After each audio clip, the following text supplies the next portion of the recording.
বিবির সাথে ভালো আচরণ করবেননি, কথা কয় না। এখন আমাদের সমাজে কিছু কিছু মানুষের কাছে বউ হচ্ছে সবচেয়ে বেশি অবহেলার জিনিস, আছে না নাই? আরো জোরে কথা বলেন। সবচেয়ে বেশি অবহেলা একটা জায়গা দিয়ে করে, বলবো স্বামীর ক্ষমতা থাকার পরেও কিন্তু বিবির মোহরানা দিয়ে মরে না। আমার আশেপাশে অনেক মানুষ মারা গেছে কিন্তু বিবির মোহরানাটা দেয় নাই। কি করে নাই? বিবির মোহরানা দেয় নাই। মনে রাখবেন, আপনি ইচ্ছে করে যদি বিবির মোহরানা না দিয়ে মরেন তাহলে আপনার ঠিকানা কোথায় হবে? জাহান্নাম। জিনাকারীদের সাথে যুক্ত করা হবে। নাউজুবিল্লাহ। আরে আরো যারা বলেন না নাউজুবিল্লাহ। নবীজির পাগল আব্দুল্লাহ স্বামী অনেক আছে করে বউ রেখে বন্ধু অন্য মরিদে মহিলাদের সাথে সময় নষ্ট করে, আছে না নাই? আরো জোরে বলেন। এখানে চরিত্র এবং সুন্দর ব্যবহার দুটোই বন্ধু খুঁজে পাবেন। এরকম স্বামী আমাদের মধ্যে আছে না নাই? আরে আরো জোরে বলেন না, আছে না নাই? আমি আপনাদেরকে বলে দেই বন্ধু, সামর ইবনে জুনদুব রাদিয়াল্লাহু তাআলা আনহু থেকে হাদিস কানা বর্ণিত। হাদিসটা অনেক লম্বা। আমার নবী একদিন সাহাবায়ে কেরামদের সঙ্গে সত্যের ব্যাখ্যা দিতে লাগলেন। আমার দিকে তাকান, আমি ওই হাদিসে আবার ফিরে যাব বিবির কাছে। আগে আমি আপনাদেরকে একটুখানি ছোট্ট একটা জায়গা আছে হাদিসটার মধ্যে। আমার নবীজি সাহাবায়ে কেরামদেরকে বললেন, আপনারা কেউ স্বপ্ন দেখছেননি? সাহাবীরা বললেন না। আমার নবীজি বললেন, আমি একটা স্বপ্ন দেখেছি। স্বপ্নটা অনেক লম্বা বন্ধু। যে আমার কাছে দুইজন ফেরেশতা আসলো, এসে বলল, চলেন আপনাকে নিয়ে ভ্রমণ করব। ভ্রমণ করতে গেলাম। ভ্রমণ করতে গিয়ে অনেকগুলো দৃশ্য নবীজি দেখেছেন। এর মধ্যে একটা দৃশ্য হলো আগুনের একটা চুলারে। ওই আগুনের চুলার মধ্যে আমার নবীজি দেখতে পাইলেন বন্ধু উলঙ্গ নারী এবং পুরুষ জ্বলতেছে। আর জোরে কন্যা নাউজুবিল্লাহ। নবীজি অনেকগুলো দৃশ্য বন্ধু দেখলেন। দেখতে দেখতে দেখতে দেখতে দেখতে দেখতে বন্ধু সব যখন পরিদর্শন করা শেষ হয়ে যাবে, শেষ হয়ে গেল, ফিরে আসবে। এখন ফেরেশতাদেরকে সবগুলোর উত্তর জানতে চাইলেন। এর মধ্যে একটা হলো বন্ধু, ওই যে আগুনের চুলার মধ্যে আমি দেখতে পেয়েছি দুইজন নারী পুরুষ, উলঙ্গ নারী পুরুষদেরকে দেখা যায়। এরা কারা রে? আমার নবীকে ফেরেশতারা জানিয়ে দিয়েছেন, এরা হলো পৃথিবীর ব্যভিচার করনেওয়ালা। জোরে জোরে বলেন নাউজুবিল্লাহ। এটাও কিন্তু চরিত্রের একটা অবক্ষয়, ঠিক কিনা বলেন? আছে কিনা? আমাদের সমাজের মধ্যে আছে না নাই? ঠিক এর মধ্যে বিবাহিত কিছু আছে, বিবাহের আগে যাই করছেন, চরিত্র হরণ করছেন, নষ্ট করছেন, খারাপ করছেন, এটার একটা মাফের রাস্তা আছে। কিন্তু বিবাহের পরে মাফের কোনো সুযোগ, আল্লাহর হাবিব বলছে এদেরকে হত্যা করে ফেলো। কি করে ফেলো? মানুষকে হত্যা করার কোনো বিধান নাই। আমার আগে যিনি আমার ভাই আলোচনা করেছেন তিনি কিন্তু এই বিষয়টা নিয়ে আলোচনা করেছেন। একটা গর্ভধারিণী মহিলার যেই নবীজির কাছে আসা তাকওয়ার তিনি বিষয়টা বুঝাইতে গিয়ে বলেছিলেন, সম্মানিত উপস্থিতি, হত্যা করার কিন্তু বিধান নাই, কিন্তু নবীজি বলেছেন আপনার কয়েকটা কারণে ইসলাম ত্যাগ করলে খুনের বদলি খুন। এর মধ্যে একটা হলো আপনার ওই যে জিনা করলে। কি করলে? জিনা করলে। কি করলে? আরো জোরে বলেন। জিনা করলে আমাদের সমাজের মধ্যে আছে না নাই? আমাদের মধ্যে সবচেয়ে বড় লজ্জার বিষয় হলো বিবাহ করার পরেও স্বামীরা কি করে? জিনা ব্যভিচার করে। আবার স্বামী করে থাকার পরেও কোন নারীরা কি করে? অসৎ কাজে লিপ্ত হয়। এটাও কিন্তু আমাদের চরিত্রের অবক্ষয়, ঠিক কিনা বলেন? আরো জোরে বলেন। বন্ধুরে আমার, আমরা সব কিছুকে বন্ধু ঠুনকো মনে করে উড়িয়ে দেই। আমরা এগুলোকে গুরুত্ব দেই না। আব্দুল্লাহ বিয়ে করলো 3 দিন মতান্তরে 4 দিন হয়ে গেল। আব্দুল্লাহর বিবিকে আব্দুল্লাহর বাবা এসে প্রশ্ন করলো, বৌমা আমার স্বামী তোমার সাথে কেমন, আমার ছেলে তোমার স্বামী তোমার সাথে কেমন ব্যবহার করছে? এবার বন্ধু উত্তর প্রশ্ন করতে দেরি রে, বউ শ্বশুরকে উত্তর দিয়ে দিয়েছে। আজকে 3 দিন হলো, মতান্তরে 4 দিন হলো, আমি এখনো পর্যন্ত আমি আমার স্বামীর চেহারাটা দেখিনি। আল্লাহু আকবার বলেন না। কি করিনি? স্বামীর চেহারাটা দেখিনি। তখন ওই আব্দুল্লাহর বাবা আমার নবীজির কাছে নালিশ দিলেন। নবীজি সঙ্গে সঙ্গে ওই আব্দুল্লাহকে বন্ধ ডেকে পাঠালেন, বললেন তুমি শুধু নামাজ রোজা করলে ইবাদত করলে চলবে না। আব্দুল্লাহ কোনো খারাপ কাজ করেন, আল্লাহর গোলামিতে নিয়োজিত আছে। এখন আমার নবীজি তাকে বলে দিলেন, না না, অন্য কাজের পাশাপাশি তোমাকে তোমার বিবির সাথে উত্তম ব্যবহার করতে হবে, তার বাড়ি বিবির হকও তাকে দিতে হবে। সুবহানাল্লাহ বলেন না? তাহলে নবীজিকে ফলো করলে আপনার জীবনে কোনো ঘাটতি থাকবে না। কথা বলেন, ঘাটতি থাকবে না। কোনদিন কোন অবস্থায় আপনার ঘাটতি হবে না। আপনি দুনিয়ার মধ্যে যা কিছু করেন না কেন, আপনি সব কিছু করতে পারেন, কিন্তু আপনি যেখানে যেটা প্রয়োজন সেটা যদি করতে পারেন, তাহলে আপনি হবেন উত্তম আচরণকারী এবং উত্তম চরিত্রবান। বন্ধুরে আমার, এই জায়গাতে আমি যদি আপনাদেরকে একটা জিনিস একবার ইনশিওর করে দেই, এই জায়গাতে বাবা মার দায়িত্ব যথাযথ পালন করা উচিত। আমরা যারা সন্তান রয়েছে আমাদের দায়িত্ব যথাযথ পালন করা উচিত। তিনি বলে দিয়েছেন, তোমরা তোমাদের সন্তানদেরকে তিনটি বিষয় শিক্ষা দাও। কয়টি বিষয়? একটা হলো হুব্বি নবীকুম, নবীর প্রেম, অহুব্বি আহলে বাইতিহি, নবীর আহলে বাইতের প্রেম, নবীর পরিবারের প্রেম, আলা কিরাতিল কুরআন, কোরআন তেলাওয়াত শিখাও। জোরে জোরে সুবহানাল্লাহ। আপনি যদি আপনার চরিত্রকে ঠিক রাখতে চান, আপনি যদি উত্তম ব্যবহার করনে বলা হতে চান, তাহলে আপনাকে একটা জায়গায় আসলে যথেষ্ট। ঠিক কিনা বলেন? এই জায়গাটা হলো Allah is all in all, follow his law and light for eternal success. আপনি পরিপূর্ণভাবে সফল হয়ে যাবেন, আপনার জন্য পরিপূর্ণ সফলতা অপেক্ষা করতেছে। আপনি দুইটা জিনিসকে আঁকড়ে ধরেন। কয়টা? এই দুটো হলো আপনার আমার জীবনে নিয়ামত। একটা হলো আপনার আমার প্রাণের নবী, আর একটা হলো লৌহে মাহফুজের কোরআন, আল্লাহর অমীয় বাণী। জুরি জুরি বলেন সুবহানাল্লাহ। ল এন্ড লাইট, নূর হলো বন্ধু আরবি শব্দ, বাংলাতে এটাকে বলা হয় আলো, ইংলিশে এটাকে বলা হয় লাইট। আর ল বন্ধু আল্লাহর কোরআন। এই কোরআন বুঝিয়ে দেওয়ার জন্য আল্লাহ রাব্বুল আলামিন আমাদের জন্য বন্ধু আপনার আমার প্রাণের নবীকে পাঠিয়ে দিয়েছে। আপনি নবীকে পালন, নবীকে আদর্শ হিসাবে গ্রহণ করেন, আপনার জীবনে কোনো দিক দিয়ে কোনো অবক্ষয় দেখতে পাবেন না। এই জন্য আল্লাহ রাসূল বলেছেন, হুব্বি নবীকুম teach the love of the prophet, নবীর প্রেম শিখাও। আল্লাহর হাবিব হযরতে আলী রাদিয়াল্লাহু তাআলা আনহু থেকে হাদিস বর্ণিত, আপনার আমার প্রাণের নবী তিনি বলে দিয়েছেন, ও বন্ধু, বিলিভার্স লাভ দ্য প্রফেট, ঈমানদাররা নবীকে ভালোবাসবে। Hypocrites don't love the prophet, মুনাফিকরা নবীকে ভালোবাসবে না। যার সিনায় নবীর প্রেম আছে, যার সিনায় নবীর মহব্বত আছে, যার সিনায় নবীর ভালোবাসা আছে, তার পক্ষে বন্ধু প্রত্যেকটা জায়গায় অ্যাক্টিভ থাকা সম্ভব। মুনাফিক কখনোই অ্যাক্টিভ হতে পারে না। ঠিক কিনা বলেন? দূরে আমার। এরপরে আমার নবী বলে দিয়েছেন, তোমরা তোমাদের সন্তানদেরকে গুরুত্ব দিতে হবে। এটাই হলো আপনার আমার জন্য বড় শিক্ষা। কি? কারণ নবীকে ভালোবাসা আমাদের জন্য ফরজ, এটা হলো ঈমান। নবীর আহলে বাইত, নবীর পরিবারকে ভালোবাসা এটাও ফরজ, এটাও বন্ধু ঈমান। আপনি এই শিক্ষার প্রতি গুরুত্ব দিতে হবে। এই শিক্ষার গুরুত্ব অপরিসীম। আপনি যদি সন্তানকে শিক্ষাটা দিতে না পারেন, তাহলে আপনার সন্তান পথভ্রষ্ট হয়ে যাবে, চরিত্রহীন হয়ে যাবে। ও বন্ধু, খারাপ ব্যবহার করনেওয়ালা বান্দাদের অন্তর্ভুক্ত হয়ে যাবে, কারণ তার মধ্যে সঠিক শিক্ষা যেটা থাকার দরকার সেটা নাই। তারপরে বলেছেন কোরআন তেলাওয়াত। আমি আপনাদেরকে যদি একটুখানি মজা দিতে চাই বন্ধু, আপনারা নবীর আহলে বাইত সম্পর্কে আমি যদি একটু বলতে চাই, আপনি যদি চরিত্রবান হতে চান, তাহলে বন্ধু ইমাম হাসান হুসাইন দুই ভাইকে ফলো করতে পারেন। আপনি যদি চরিত্রবান হতে চান, আপনি যদি উত্তম ব্যবহার করনেওয়ালা হতে চান, হযরত আলীর দিকে ফলো করেন। মা বোনদেরকে ডেকে ডেকে বলছি, আপনারা যদি উত্তম চরিত্রবান হতে চান, আপনারা যদি আবেদা হতে চান, সালেহা হতে চান, তাহেরা হতে চান, তাহলে মা খাতুনে জান্নাত ফাতেমাকে ফলো করতে পারেন। তার কারণ হলো আপনারা আমার প্রাণের নবী সেই ইনস্ট্রাকশন আমাদেরকে দিয়েছেন। নবীজি বলেছেন বন্ধু, নবীজির আহলে বাইতকে ভালোবাসতে আমার আপনার প্রাণের নবী সর্বপ্রথম মা খাতুনে জান্নাত ফাতেমা। হাদিস শরীফের মধ্যে এসেছে আল্লাহর প্রিয় হাবিব সরকারে মদিনা তিনি বলেছেন, ফাতেমাতু সাইয়্যিদাতু লিসাই আহলিল জান্নাহ। আমার রাসূল বলেছেন, mother Fatema is the leader of females in জান্নাহ। ও বন্ধু, এই চরণদ্বীপ ফকিরাখালীর আমার মা বোনদেরকে বলবো, উত্তম চরিত্রবান হতে চাও, উত্তম ব্যবহার করনে ওয়ালা হতে চাও তাহলে তুমি মা খাতুনে জান্নাত ফাতেমাকে তুমি ফলো করো বন্ধু।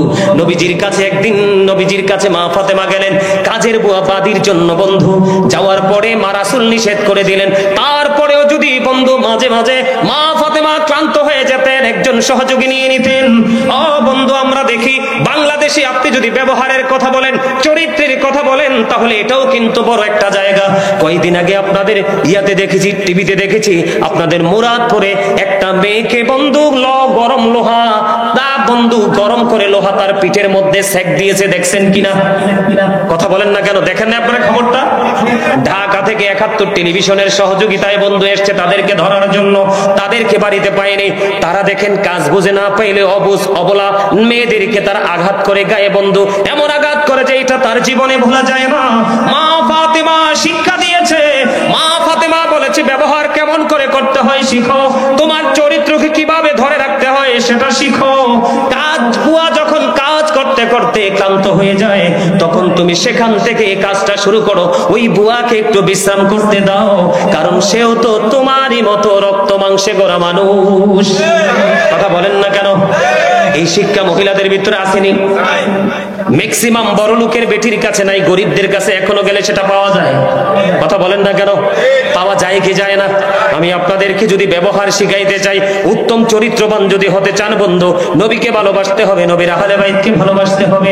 আমি আপনাদেরকে যদি ছোট্ট একটা এক্সাম্পল দেই, আল্লাহর হাবিব হাদিস শরীফের মধ্যে এসেছে, আল্লাহর হাবিব বলেছেন আল হাসান ওয়াল হুসাইন সাইয়্যিদা শাবাবি আহলিল জান্নাহ। আপনার আমার প্রাণের নবী তিনি বলে দিয়েছেন Imam Hasan and Husain are the leader of younger people in Jannah. আপনার আমার প্রাণের নবী তিনি বলে দিয়েছে, এ চরণদি ফকিরাখালীর যুবক, তোমাদের জন্য নিয়ামত। আল্লাহর হাবিব বলেছেন ইমাম হাসান হুসাইন জান্নাতে যুবকদের লিডার হবে। এখন কি মুখে মুখে ইমাম হুসাইন ইমাম হাসান রাদিয়াল্লাহু তাআলা আনহুকে ভালোবাসি বললে হবে, নাকি তাদের আদর্শকে লালন করতে হবে? কথা বলে না? কি করতে হবে? তাদের আদর্শটাকে লালন করতে হবে, ঠিক কিনা বলেন? আরো জোরে বলেন। এখন লালন কি করব কি করব না? তারা কেমন সফট ছিলেন জানেন? তাদের ব্যবহার কত সুন্দর ছিলেন। এখন ধরেন এক্সাম্পল দিই, যদি কোনো মানুষ ওযু করতে গিয়ে ভুল করে, আমরা কি বলি? দেহ দাড়িগুলো পাইকে কত বড় হয়ে গেছে, ওযুই জানে না। কথা কম, আমরা এরকম না? আমাদের ব্যবহারটা এরকম না? নামাজ পড়তে গেলে যদি দেখি ভুল করে, আচ্ছা আপনার বয়স তো হবে 70, এখনো নামাজ জানেন না। কথা কন না কেন? এরকম বলি কি বলি না? আরো যারা বলে আপনারা একটু সামনের দিকে আসেন, যার যার সামনে যে খালি জায়গাগুলো আছে জায়গাটি ফিল আপ করেন। ওই যে পিছনে মানুষ এসে দাঁড়ায় রয়েছে, আপনারা সবাই সামনের দিকে আসেন, আসেন আসেন আরো জোরে আসেন, আস্তে আস্তে আরো আরো তাড়াতাড়ি আসেন। আমার আল্লাহ আল্লাহ আল্লাহ লা ইলাহা ইল্লাহু আল্লাহ আল্লাহ আল্লাহ ইল্লাহু আপন নূর দিয়া আল্লাহ করিয়া সৃজন, আরশির পরে কুরসির তরে রাখিলেন গোপন নবীজি আল্লাহ আল্লাহ আল্লাহ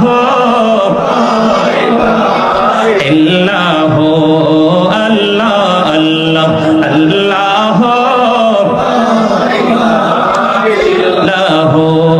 আল্লাহ পাকের প্রিয় হাবিবে মুহাম্মদ রাসূল, সবার আগে হলেন তিনি সৃষ্টি কুলের মূল নবীজি আল্লাহ আল্লাহ আল্লাহ ইল্লাহু আল্লাহ আল্লাহ লা ইলাহা ইল্লাহু। মনটা আমার চাই যে শুধু যেতে মদিনায়, এই মনটা আমার চাই যে শুধু যেতে মদিনায়, এই রে অবুঝে মনে রে বোঝাই যত সে তো বোঝে না নবীজি আল্লাহ আল্লাহ লা ইলাহা ইল্লাহু আল্লাহ আল্লাহ হেল্লাহো না জানি তো বাইতে নৌকা না জানি সাঁতার না জানি তো বাইতে নৌকা না জানি সাঁতার হায়রে দয়া করে পার করিও জাহান্নাম মাজার নবীজি আল্লাহ আল্লাহ লা ইলাহা ইল্লাল্লাহ মুহাম্মাদুর রাসূলুল্লাহ সাল্লাল্লাহু আলাইহি ওয়াসাল্লাম। বন্ধু বলতেছিলাম আমি আপনাকে, আপনারা একটু মনটা দিয়ে শুনেন, বিভিন্ন দিক থেকে ছোট্ট ছোট্ট করে এক্সাম্পল দিব বন্ধু। এবার আমি বলতেছিলাম ইমাম হাসান রাদিয়াল্লাহু তাআলা আনহু, হুসাইন রাদিয়াল্লাহু তাআলা আনহু দুই ভাই একদিন সফরে বের হলো। দুই ভাই যখন সফরে বের হলো, সফরে বের হওয়ার পরে দেখতে পাইলেন একজন মুরব্বী উযু বানাইতেছে, কিন্তু মুরব্বীর উযু হয় না। এবং ইমাম হাসান হুসাইন দুই ভাই চিন্তা করলেন, একজন আরেকজনের সাথে পরামর্শ করলেন, দাঁড়িয়ে দাঁড়িয়ে দেখলেন ওই যে বুড়ো দাদুর তো উযু হয় না, আজকে কৌশলে বুড়ো দাদুকে উযু শিখিয়ে দিব, কিন্তু দাদুর সাথে কখনোই খারাপ ব্যবহার করা যাবে না। সুবহানাল্লাহ বলেন না, আর জোরে বলেন না সুবহানাল্লাহ। এবার বন্ধু ধীরে ধীরে এবার কি করলেন, ওই বুড়ো দাদুর কাছে ইমাম হাসান হুসাইন দুই ভাই আস্তে আস্তে করে চলে গেলেন। যাওয়ার পরে বন্ধু এবার দাদুকে ডাক দিলেন, ডাক দিয়ে দাদুকে সালাম দিলেন। দাদু সালামের জবাব দিলেন। জবাব দেওয়ার পরে ভালো বন্ধু জিজ্ঞেস করা হলো, দাদু আপনি কেমন আছেন? দাদু বললেন ভালো আছি। আপনারা কেমন আছেন? আমরাও ভালো আছি। দাদু আপনি আজকে একটা কাজের বিচারক হতে হবে গো, একটা কাজের বিচার আপনাকে আজকে করতে হবে। দাদু গো কি এমন কাজ এটার বিচারক আমাকে বানিয়েছেন? বিচার হলো আজকে আমরা দুই ভাই উযু বানাবো। দাদু আপনি বলে দিবেন কার উযুটা বেশি সুন্দর। আর জোরে বলুন সুবহানাল্লাহ। এবার কি করলেন, ইমাম হাসান হুসাইন দুই ভাই বন্ধু সুন্দর করে উযু বানাই রে। উযু যখন বানানো শেষ হয়ে গেল, উযু বানানো শেষ হইতে দেরি, এবার ওই বড় দাদুকে প্রশ্ন করলো, দাদু দাদু গো বলে দাও না কার উযুটা বেশি সুন্দর হয়েছে? এবার ওই বড় দাদু ডাক দিয়ে বললেন, দাদু গো আপনারা দুইজনের উযুই এত সুন্দর হয়েছে, আমার জীবনে আমি আর কোনোদিন কাউকে তো সুন্দর করে উযু বানাইতে দেখিনি, আমার কাছে অত্যন্ত পছন্দ হয়েছে গো দাদু, আপনারা দুই ভাইয়ের উযুটাই সুন্দর হয়েছে। আপনারা কে গো এত সুন্দর নুরানি চেহারা, এত সুন্দর চেহারার বালক আমি আর দেখিনি, এত সুন্দর যুবক। ও দাদু আপনারা কারা? কেনই বা আপনারা এত সুন্দর করে উযু করে দেখিয়েছেন? এবার ইমাম হাসান হুসাইন দুই ভাই ডেকে ডেকে বলে, আমরা পৃথিবীর কোন সাধারণ মানুষ নই, আমরা হলাম আল্লাহর প্রিয় হাবিব, হাবিবুল্লাহ নবী মুহাম্মদ রাসূলুল্লাহ সাল্লাল্লাহু আলাইহি ওয়াসাল্লাম আদরের কলিজার টুকরা মা ফাতেমা, ফাতেমার দুই সুযোগ্য সন্তান ইমাম হাসান হুসাইন দুই ভাই। বড় দাদু একটা ডাক দিয়ে বললেন, এই কারণে আপনাদের এত সুন্দর।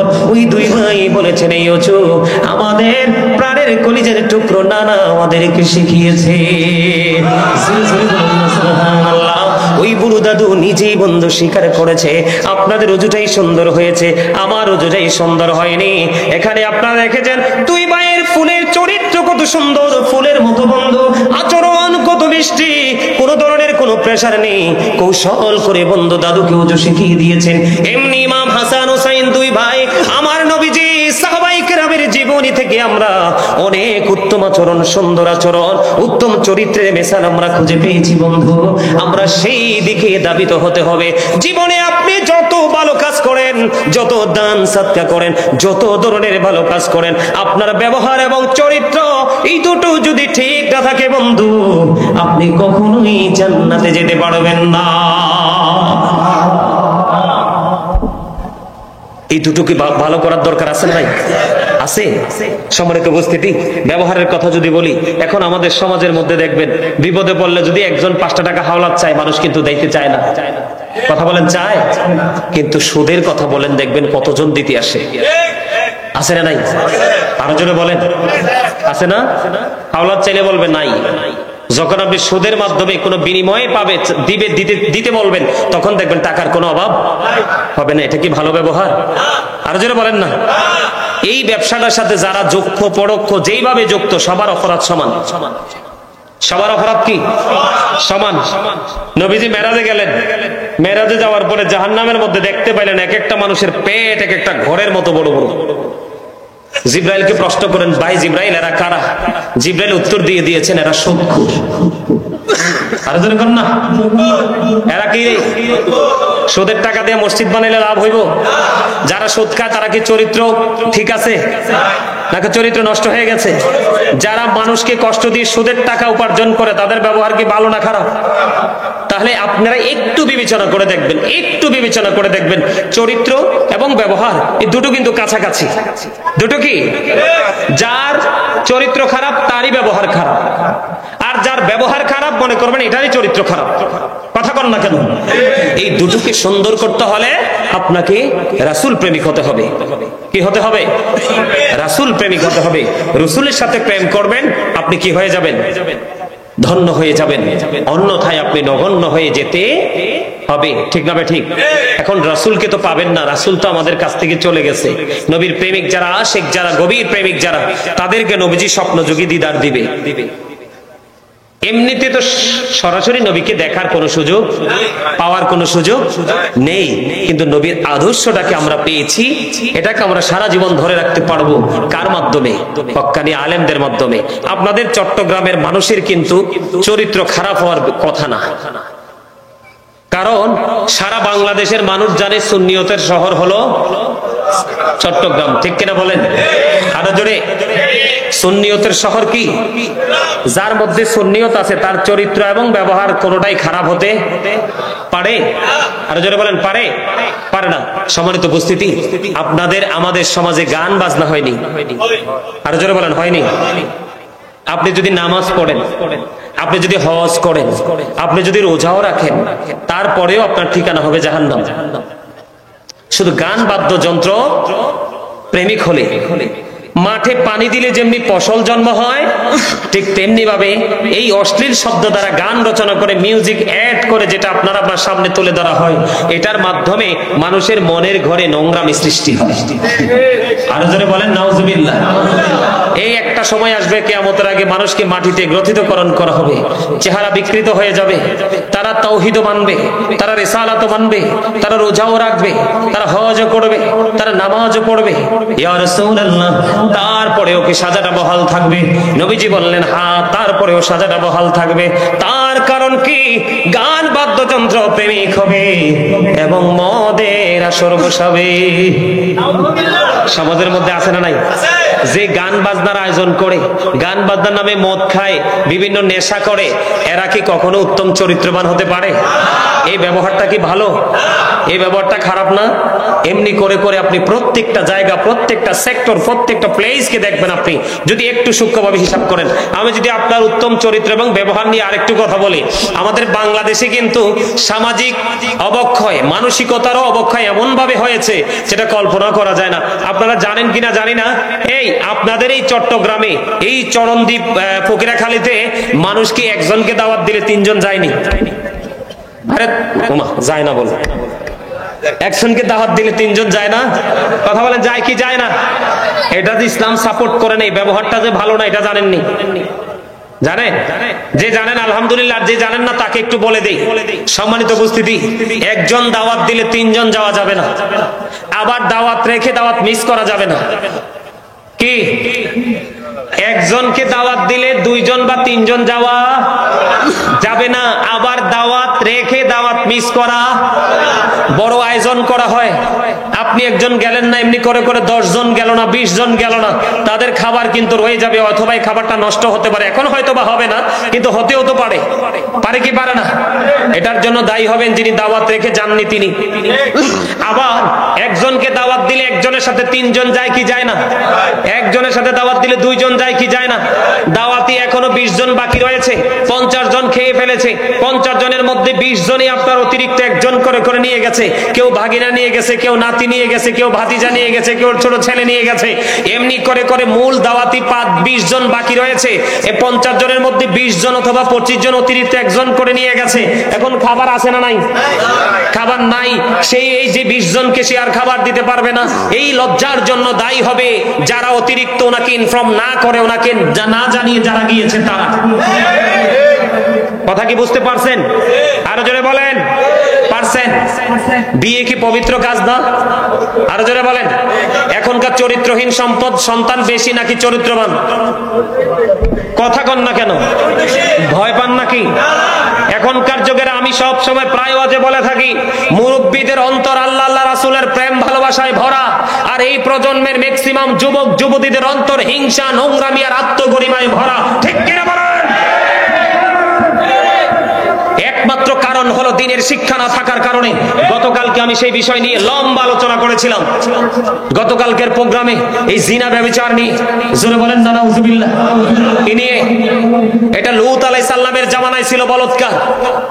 কি এই বলৎকারী পিছনের লজ্জাস্থান দিয়ে আপনার নিজের শারীরিক চাহিদা মেটানো, এটা লূত জাতির কাজ, এটা আখির নবীর কাজ হতে পারে না। ঠিক কিনা বলেন?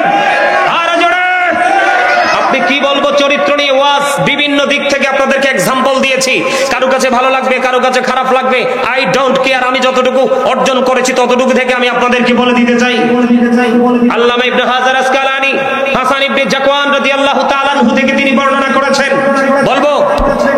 আরো জোরে বলেন। বলবো? আরো জোরে, আরো জোরে বলবো। বন্ধুরে আমার দিকে তাকার বন্ধু, কেমন করে আমি আপনাদেরকে বোঝাবো? তোমরা পৃথিবীর বুকে বড় লোকের সন্তানদের সাথে ওঠা বসা করিও না। কার সাথে? আরো জোরে বলেন। ধনী লোকের বেটা, ধনী লোকের বেটি, তাদের চরিত্র থাকে না, তাদের লজ্জা থাকে না, তাদের শরম থাকে না, তাদের ব্যবহার কখনো সুন্দর হয় না, তারা কখনো সমাজের তোয়াক্কা করে না। এই জন্য জানিয়ে দিয়েছেন, কিছু বলবেন? এই জন্য বলে দিয়েছেন বন্ধু, বড় লোকের সন্তানদের সাথে মেলামেশা করিও না, কারণ বড় লোকের ছেলেরা ও বন্ধু অবিবাহিত যুবতীদের মতো ফিতনা। কথা কয় না? আমার কথা বুঝেন না আপনারা? আরে ভাই বানাইয়া বলি না তো। আর আমি আপনাদেরকে আরেকটা কথা বলি। হযরতে সুফিয়ান সাউরী রাদিয়াল্লাহু তাআলা আনহু তিনি বলেছেন, আমি একদিন গোসলখানায় গেলাম। গোসলখানায় যাওয়ার পরে ফুটফুটে সুন্দর একটা বালক আবার গোসলখানায় ঢুকে পড়লো। আমি ডেকে ডেকে বললাম, এই বালকটাকে আমার কাছ থেকে গোসলখানা থেকে বের করে নিয়ে যাও, কারণ একটা অবিবাহিত একটা মেয়ের সাথে থাকে একটা শয়তান, আর আপনার বালকদের সাথে থাকে 10টা শয়তান। কথা বুঝেন নাই? এই শুধু মেয়েদেরকে চোখে চোখে রাখলে হবে না। সমাজে যদি আপনি উত্তম চরিত্রবান সন্তান এবং ছেলে মেয়ে যদি আপনি সমাজে রেখে যেতে চান, তাহলে ছেলে মেয়ের সাথে আপনাকে 3টা জিনিসের দিকে নজর রাখতে হবে। একটা হলো তার পারিবারিক শিক্ষা, আরেকটা হলো তার সামাজিক শিক্ষা, আরেকটা হলো যে তার জীবনে বড় হলে বন্ধু বান্ধবদের সাথে যে ওঠা বসা করে সেই শিক্ষা। আপনাকে 3টা জায়গার দিকে সমানভাবে খেয়াল রাখতে হবে, তাহলেই কিন্তু সন্তান চরিত্রবান হবে। হযরত আবু সাঈদ খুদরি রাদিয়াল্লাহু তাআলা থেকে হাদিস কানা বর্ণিত, আমার নবী আপনার নবী দু জাহানের বাদশা নবী তিনি বন্ধ জানিয়ে দিয়েছে, একজন যুবক আর একজন যুবকের লজ্জাস্থানের দিকে তাকায়ও না, একজন যুবতী আর একজন যুবতীর লজ্জাস্থানের দিকে তাকায়ও না। আমার নবী বলে দিয়েছেন বন্ধু, একজন যুবক প্রাপ্তবয়স্ক একজন যুবক আর একজন যুবকের সাথে তুমি একই কাঁথার নিচে ঘুমাইও না, একজন যুবতী আর একজন যুবতীর সাথে একই কাঁথার নিচে ঘুমাইও না। জোরে জোরে বলেন আল্লাহু আকবার। একবার বলুন না সুবহানাল্লাহ। আমার কথা বুঝতে পেরেছেন? হ্যাঁ, খেয়াল রাখবেন তো। কোন বালক যদি সমাজের মধ্যে অতিরিক্ত সুন্দর ফুটফুটে হয়, এটার দিকে কোনো আপনার আমি কি বলবো লজ্জার কথা না, এটা জানার কথা, এটার দিকে কোনো না কোনো ছেলের নজর পড়তে পারে। এই জন্য প্রাপ্ত কোনো বয়স্কর সাথে ফুটফুটে সুন্দর কোনো বালককে একসাথে দেওয়া যাবে না, তাহলে এই চরিত্র শারীরিক ফিজিক্যাল চরিত্রটাকে হরণ করে নিয়ে যাবে। জোরে জোরে বলেন ঠিক না ঠিক? আর জোরে। এই দেশে এইডস রোগ আছে না নাই? আরো জোরে বলেন। এই এইডস রোগ এটা একমাত্র বলৎকারী জিনা ব্যভিচার থেকে আপনার আসে। আপনি যখন আপনার চরিত্রকে সুন্দর রাখবেন তখন দেখবেন এই ভয়ঙ্কর ব্যাধি আপনার আমার মধ্যে থাকবে, আপনার আমার মধ্যে থাকবে। সম্মানিত উপস্থিতি, আমি যদি আজকে আপনাদের কোন পাপের কোন সাজা সেই বিষয়টা নিয়ে যদি একটু আলোচনা করতে পারতাম, তাহলে আমি আপনাদেরকে বলতে পারতাম জিনার যে কত নোংরা শাস্তি হবে, ব্যভিচারের যে কত নোংরা শাস্তি হবে, বলৎকারের যে কত ভয়ঙ্কর সাজা হবে। চরিত্র আমাদের কয়েক রকমের আছে, ঠিক কিনা বলেন? ব্যবহারও তেমনি কয়েক রকমের আছে, ঠিক কিনা বলেন? বাড়ি বানাইতে গেলে পাশের মানুষকে নিয়ে বাড়ি বানাবেন, কথা বলেন। মাঠে ফসল বুনতে গেলে আশেপাশের জমির মালিকদেরকে নিয়ে সুন্দর করে আলাপ আলোচনা করে সবাই মিলেমিশে করবেন, ঠিক কিনা বলেন? আরো জোরে। কাউকে কেউ কিছু চাইলে আপনি যদি পারেন দিবেন, না পারলে তাকে সান্ত্বনা দিয়ে বিদায় দিবেন, দূর দূর করে তাড়ানো যাবে। ব্যবহার অনেক রকমের হয়, ব্যবহার কিভাবে করবেন, চরিত্র অনেক রকমের হয়। আমি কোন দিকে বলবো? আপনি বড় লোক, আপনার ঘরের লোক, পাশের ঘরের লোক গরিব, আপনি আল্লাহ রাসূল বলে যে তুমি যখন রান্না করো রান্নার সময় তরকারিতে ঝোল একটু বাড়াই দিও যেন তোমার পাশের ঘরের গরিবকে দিতে পারো। আর আপনি যদি তাকে দেওয়ার ইচ্ছা না থাকে, আপনি এমন সময় খান, এমন সময় বাজার ঘরে ঢুকান, তার সন্তান দেখলে কান্নাকাটি করবে কিন্তু তার তো দেওয়ার তৌফিক নাই, এটাকে লুকাইয়া ঘরে ঢুকান। কথা কি বুঝতে পারছেন? এইরকম করে করে প্রত্যেকটা সেক্টরে আপনার একটু বিবেক খাটিয়ে কাজ করবেন, তাহলে আপনি উত্তম ব্যবহার করেওয়ালা ব্যক্তি এবং উত্তম চরিত্রবান হিসাবে আপনি আল্লাহর কাছে বিবেচিত হয়ে যাবেন। জোরে জোরে বলেন আমিন।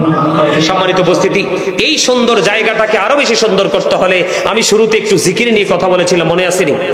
আরো জোরে বলেন। এই জায়গাটা দিয়ে শেষ করে দিব, অনেক সময় হয়ে গেছে।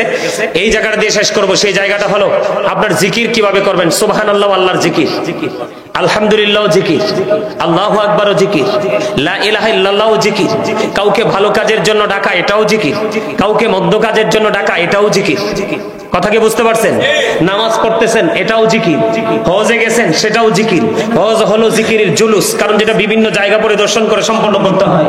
নামাজে দাঁড়িয়েছেন, এটাও জিকির, এটা হলো জিকিরের জলসা, কারণ এটা একই জায়গায় দাঁড়িয়ে এবং বসে সম্পন্ন করা হয়। সুবহানাল্লাহ বলেন। আরো জোরে বলেন। তার আমার জীবনে পাপ আছে না নাই? অতীত জীবনে অনেক ব্যবহার খারাপ করছি মানুষের সাথে, কথা কর না কেন? আমরা করি না? যেমন ধরেন, কি বলবো, সবচেয়ে বেশি খারাপ লাগে একটা কাজ, আমরা যখন বাজার করতে চাই, সব বাজার তো আর একটা একটা করে গনে গনে দেখে দেখে আনা যায় না। বাজার কি করে আনার পরে দেখলাম যে পচা বা নষ্ট, ব্যবহারের যোগ্য না, এটা ফিরাই নিলে কিন্তু দোকানদার কি হয়ে যায়? রাগ হয়ে যায়, হয় কি হয় না? আর জোরে বলেন না, হয় কি হয় না? এটা কি সুন্দর ব্যবহার? এটা কি তার উত্তম চরিত্র?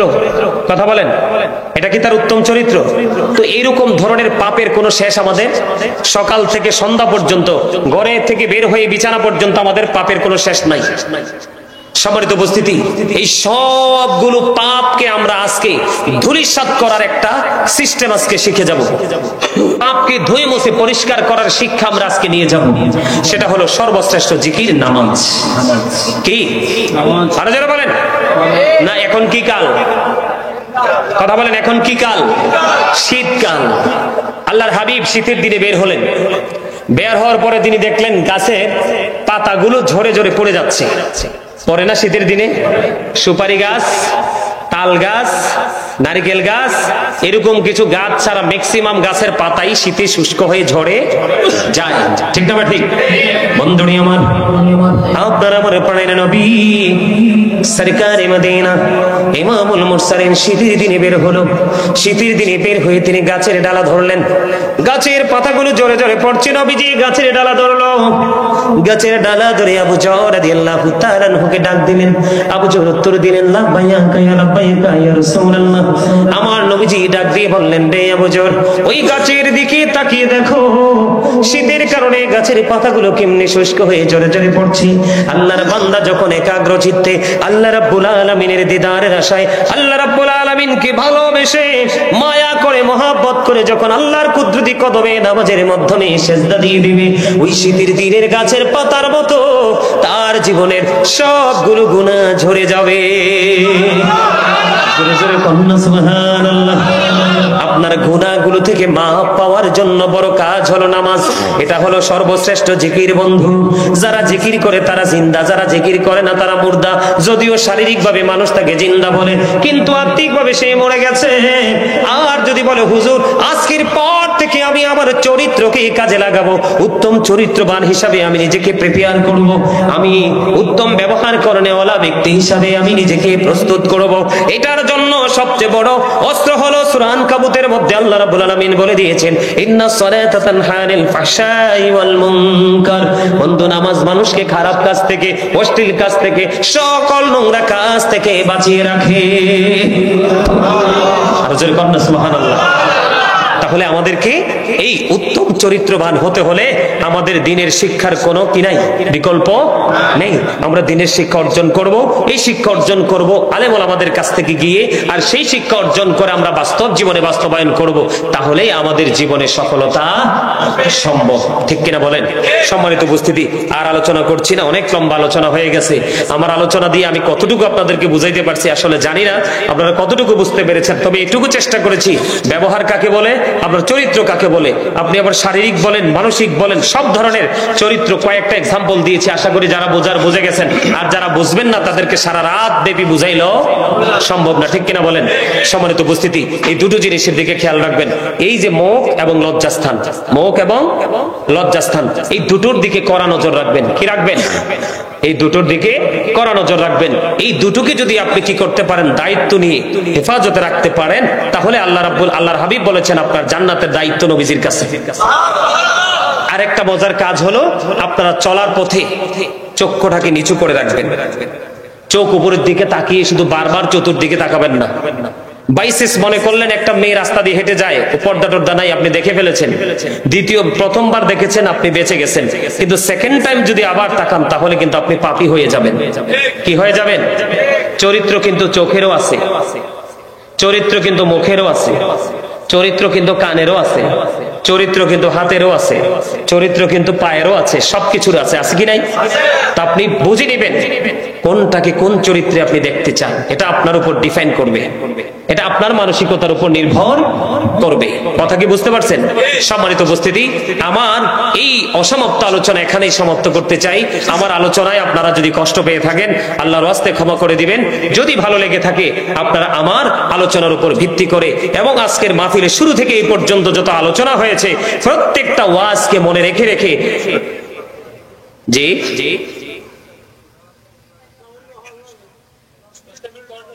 আরো 10টা মিনিট, আরো 10টা মিনিট, আলহামদুলিল্লাহ বলেন।